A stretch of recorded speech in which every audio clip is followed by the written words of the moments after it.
तर हॅलो, नमस्ते, नमस्कार YT family. स्वागत आहे तुमचं माझ्या डेली व्लॉगमध्ये. तर आज सकाळ सकाळी लवकर आवरले, दिवाबत्ती केला देवाला आणि मंदिरात गेले होते. तर मंदिरात आज काही वेगळा प्रसाद मिळालेला बघू शकता तुम्ही, दाखवते मी. आज आम्हाला चिवडा भेटला होता आणि खस्ता चिरोटे होते. चिरोटे छान होते, भरपूर असं पातळ लेअरचे असं हे केलं होतं ते.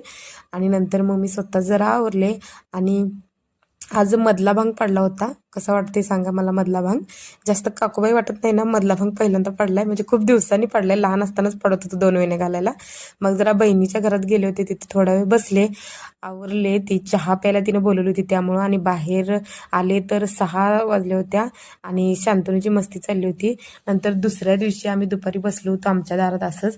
तर इथे एक फुटकुळी उठल्या नाकाला, ती इतकी दुखत होती विचार नका. आणि ती पिकली पण नव्हती खरं, दुखायला ती खूप. एकतर मी दाबायचा प्रयत्न केला तर नाही, अजून पिकलीच नव्हती खरं. त्याच्यामुळं नाक खूप दुखालतं एका साईडचं बाजूचं. आम्ही असंच बसलो होतो. म्हणतात आता मला सांगा, हे महाग पोरगा आहे का पोरगी आहे? गेस करा बघा, कमेंटमध्ये नक्की सांगा, पोरगा आहे का पोरगी आहे. पोरं सगळी बसली होती आमच्या दारातच, म्हणजे माझे भाची वगैरे सगळे आले होते. वहिनी आली ती बसायला. आणि आमच्या गुंडीला दिलं होतं डाळिंब सोलून. आणि डाळिंब सोलताना ते पाणी राहत नाही का कडला, तर ती पाणी पण पेत होती त्याचं. असंच चांगली गोष्ट आहे, फ्रूटच खायला ती म्हणायचं, म्हणजे सगळं खायचं खाल्लं तर.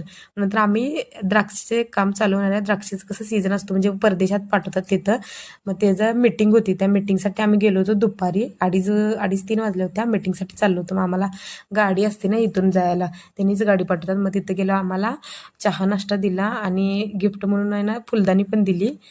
हे बघा, कारण संक्रांत होऊन आता किती 10 दिवस झाल्यात, मग त्यामुळे वाण वाटायला आल्यात सगळेजण. बाय.